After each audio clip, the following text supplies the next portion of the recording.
भाग्यशाली स्टूडियो वैशाली।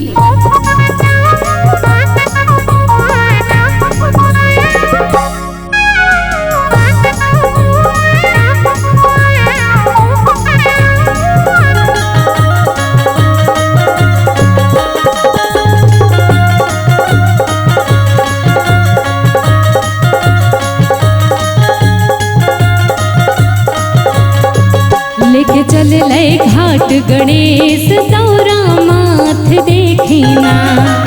लेके चल ले घाट गणेश दौरा माथ देखिना।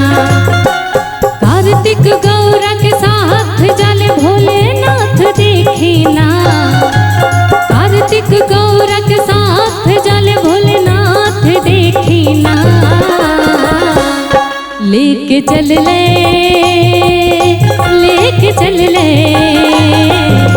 लेके चल ले घाट गणेश दौरा माथ देखिना। लेके चल ले घाट गणेश दौरा माथ देखिना।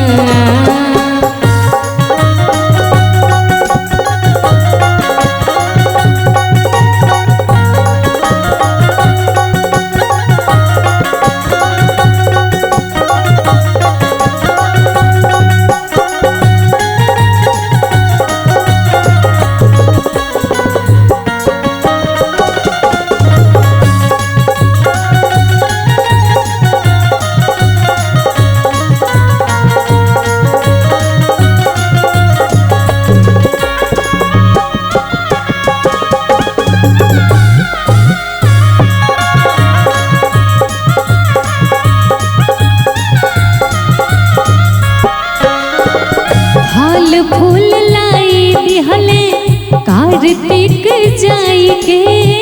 छठ कैली गौरा माई दौरा सजाई के।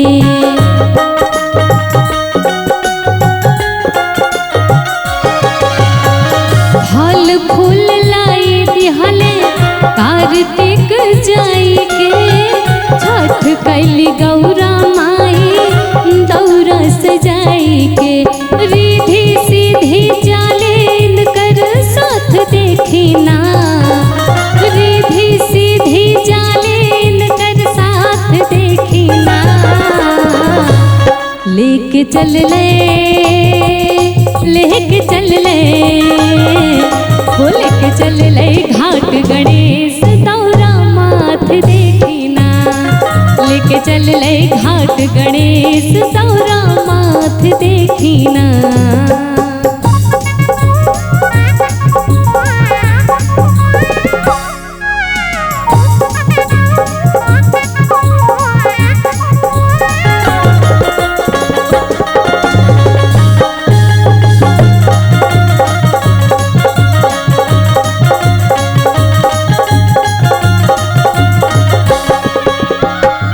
चल दिहली गौरा माई छठ देखी करेले।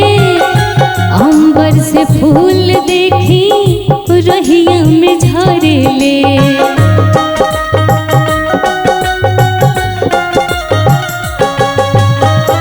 चल दिहली गौरा माई छठ देखी करेले।